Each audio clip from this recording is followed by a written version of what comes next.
अपन ने DNA polymerase third को ही क्यों सिलेक्ट किया है उसकी डिटेल स्टडी करेंगे। इसके लिए अपने पास सबसे पहले था 5 prime to 3 prime exonuclease activity और एक था अपने पास 3 prime to 5 prime exonuclease activity. दोनों ही एक्सोन्यूक्लियस में क्या होता है, ये क्या करता है, cut the DNA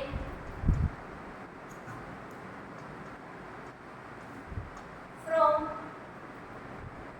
5 prime to 3 prime. Thus the direction of DNA is occur 5 prime to 3 prime. और ये क्या करेगा, cut the DNA from 3 prime to 5 prime direction. Thus the direction of DNA is occur in 3 prime to 5 prime. Third इसके पास ability होती है 5 prime to 3 prime DNA synthesis. तो DNA polymerase third तीनों ही activity रखने के कारण एप्लीकेशन के लिए DNA polymerase थर्ड को सेलेक्ट किया जाता है। इसके बाद यदि अपन बात करें कि यहाँ से अपने पास जो एक्सोन्यूक्लियस है वो क्या करता है, एक मॉलिक्यूलर नाइफ या चॉपर का फंक्शन करता है, मॉलिक्यूलर नाइफ एंड चॉपर के फंक्शन करता है। इसके बाद यदि अपन देखें कि यहाँ से अपने पास मैकेनिज्म ऑफ रेप्लिकेशन की मैकेनिज्म की यदि अपन बात करें तो डीएनए रेप्लिकेशन की मैकेनिज्म वैसे नॉर्मली आपने स्टडी की होगी, initiation, elongation and termination 3 steps के अंदर अगर होती है। सबसे पहले यदि अपन इसके फैक्टर्स का ओवरव्यू यदि अपन देखें, सबसे पहले अपने पास फंक्शन करती है ओरिजिन ऑफ रेप्लिकेशन। इसके बाद यदि अपन बात करें अपने पास सेकंड फैक्टर के रूप में और एंजाइमेटिक फंक्शन करता है हेलिकेज और इसका अपने पास फंक्शन होता है हेलिकेज मैट द डीएनए, ये डीएनए की मैटिंग करवाने का फंक्शन करता है। ये रेप्लिकेशन की मैकेनिज्म अपन ओनली प्रोकैरियोट सेल की फंक्शन कर रहे हैं। अपन जानते हैं कि प्रोकैरियोट सेल कल मैंने बताया था प्रोकैरियोट सेल सर्कुलर फॉर्म में होगी, इकोलाई बैक्टीरिया के रूप में फंक्शन करेगी, तो उसे लीनियर फॉर्म में शो करवाना, सर्कुलर फॉर्म में डिनोट करना पॉसिबल नहीं है। इसलिए अपने पास हेलिकेज के बाद में उसे सिंगल स्ट्रैंड में बनाने के लिए आती है एक protein, single strand binding protein. वो क्या करती है, bind with SSDNA, bind with SSDNA, single strand DNA के साथ बाइंड हो जाती है, बाइंड विद SSDNA। इसके बाद अपने पास फैक्टर का फंक्शन करने के लिए यहाँ होता है प्राइमेज सिंथेसिस। ये प्राइमेज प्राइमोसोम के रूप में भी फंक्शन करेगा और आरएनए प्राइमर बनाता है। इसकी जो लेंथ होगी वो अप्रोक्सीमेट नियर अबाउट होती है 17 न्यूक्लियोटाइड के। तो यहाँ से प्राइमेज का सिंथेसिस होने के बाद अपने पास जो डीएनए है वो डबल स्ट्रैंड फॉर्म में बनके फॉर्म हो जाता है। एक ही डायरेक्शन 5 प्राइम टू 3 प्राइम होती है, तो अनदर डायरेक्शन इज अगर इन 3 प्राइम टू 5 प्राइम डायरेक्शन। इसके बाद अपने पास फैक्टर्स के रूप में आता है बीटा ग्लैंड। बीटा ग्लैंड क्या है, ये बाइंड होता है 3 prime OH of DNA. 3 prime पर इसलिए बाइंड होता है क्योंकि यहीं से डीएनए की नई स्ट्रैंड यानी कि नए फ्रैगमेंट्स का सिंथेसिस होता है। प्राइमर सिंथेसिस जहाँ से होगा वहीं से न्यू स्ट्रैंड फॉर्म होती है। इसके पास एनर्जी लॉस होता है, ये इसके पास एनर्जी की कमी होने के कारण, एनर्जी लेस होने के कारण इसे एनर्जी प्रोवाइड देने के लिए फैक्टर आता है जिसे गामा क्लैम्प लोडर बोलेंगे। Gamma clamp loader fully energetically होता है, एनर्जी प्रोवाइड करने का काम करता है। दूसरी चीज है ये हमेशा टर्सरी स्ट्रक्चर के रूप में फॉर्म होगा 3 प्राइम OH पर और ये इसे एनर्जी प्रोवाइड करवाएगा पेंटा स्ट्रक्चर की फॉर्म में। यहाँ से नेक्स्ट अपन यदि देखें तो यहाँ आता है डीएनए पॉलीमरेज थर्ड। वो मैंने आपको बताया था क्योंकि ये तीनों ही एक्टिविटी रखता है, इसलिए डीएनए पॉलीमरेज थर्ड को सिलेक्ट किया जाता है। लास्ट स्टेप में अपन डीएनए पॉलीमरेज थर्ड के बाद में यहाँ देखते हैं टो प्रोटीन। ये जो टो प्रोटीन है दोनों पॉलीमरेज थर्ड के साथ बाइंड होती है, इसलिए यहाँ से अपन देखते हैं कि टैप और टो और टैप और टू, तो जो टो प्रोटीन होंगी वो हमेशा 2 टो प्रोटीन बाइंड होती है। ऐसे अपने जो डीएनए का रेप्लिकेशन है ये एक जनरल आउटलाइन क्लासिफिकेशन है कि इन फैक्टर्स की हेल्प से कंप्लीट होता है।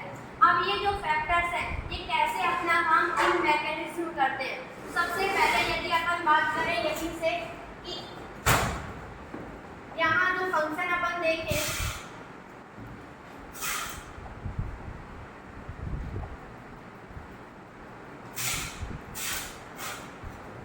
यहाँ से अपन फंक्शन देखें, सबसे पहले अपने पास क्या होता है, ये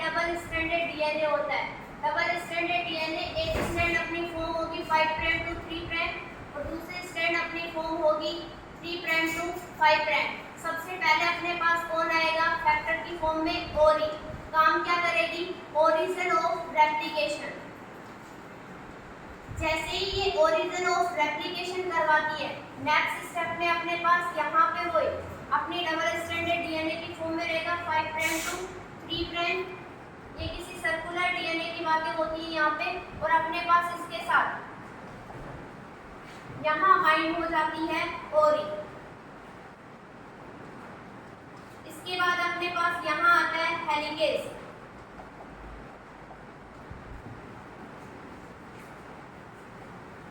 वही अपना डबल स्ट्रैंडेड डीएनए रहेगा, एक ही डायरेक्शन 5 प्राइम टू 3 प्राइम, तो अनदर डायरेक्शन इज आता है 3 prime to 5 prime.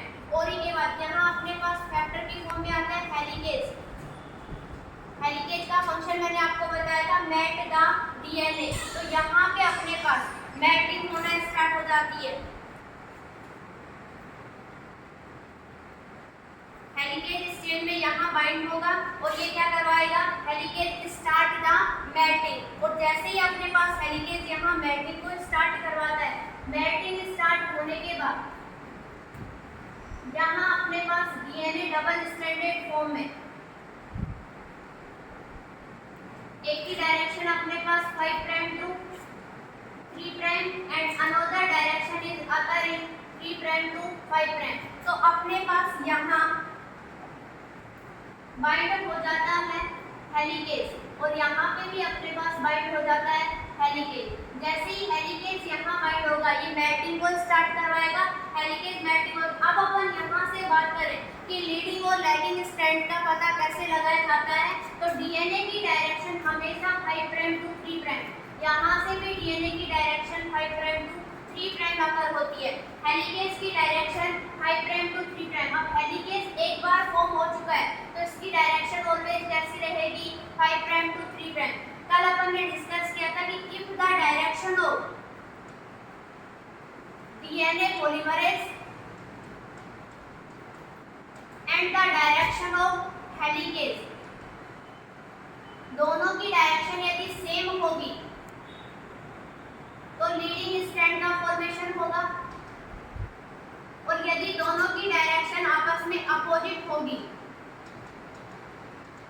Then lagging strand का फॉर्मेशन होगा। और लैगिंग स्ट्रैंड ही फॉर्म करती है ओकाजाकी फ्रैगमेंट्स का।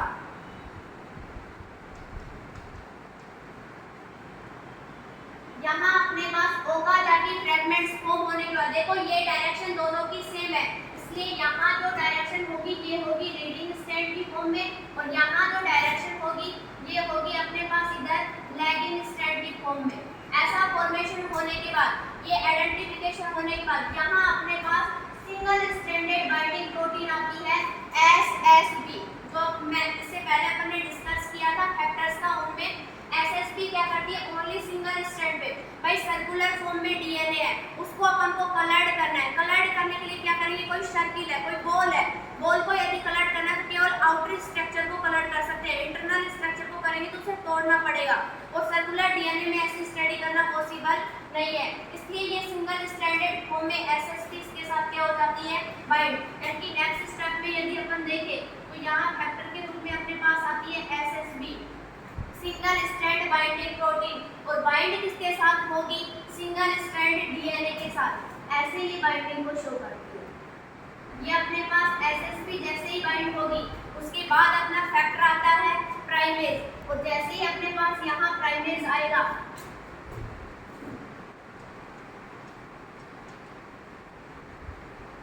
प्राइमेज का केवल एक फंक्शन होता है कि यहाँ प्राइमर के